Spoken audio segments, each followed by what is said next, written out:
I've done a number of talks addressing perfectionism and pettiness in teenagers and young adults, but it later occurred to me that I hadn't yet mentioned the superior antitheses of this, what's ultimately pride, the antithesis of it, which is obviously traits like humility, but also dignity. So it's worth going over. In Mark Manson's second and best-selling book, basically on how to stop caring what other people think, his main perspective was that in the present world that we live in, caring about other people's opinions and things is a subtle art form that requires skillful discernment.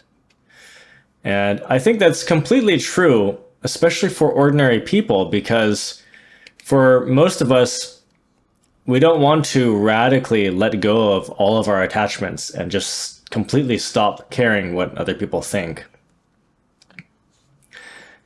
Usually when it comes to letting go of things, the modern secular person just has their interest in finding some happy medium between caring about things and not caring. Finding that balance, not being too critical about this, not being too attached, but also still under the influence of desire, of course, as what we believe is the human condition, when in reality, from the Buddhist perspective, it's the instinctual condition, the condition of the animal mind. So Buddhism takes this idea to its full potential. So what may start off as the subtle art of not caring about things or what other people think actually simplifies further to a very clear and short list of rules. It's no longer subtle. And these rules are the 5 precepts. Do not kill, do not lie, do not steal, do not commit sexual misconduct, and do not consume intoxicants.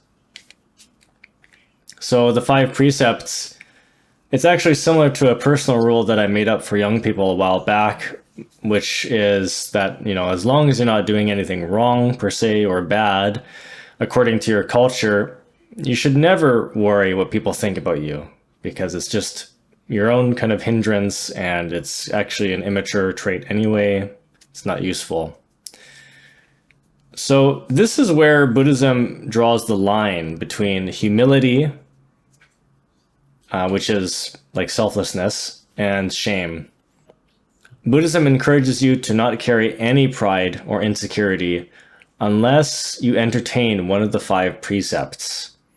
Now, these hindrances are just a general guide, so other actions can apply as well if they're related to the 5 precepts. But the point is, Buddhism is only concerned about your humaneness. So nowhere in the suttas does it encourage or preach the need to get embarrassed or ashamed or jealous of all these petty things that modern society does these days. Nowadays people are so insecure and critical that they will call you weird over the smallest unusual thing for no reason at all, basically. I know people like this. But when a person does engage in one of the 5 precepts or succumbs to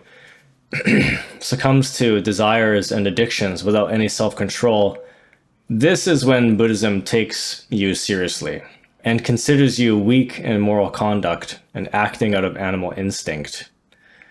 So this is the level of action where you have a legitimate reason to feel ashamed.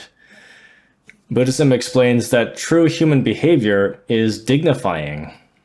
So, therefore, acting out of animal passions like anger or greed, especially without self-restraint, is undignifying or demeaning.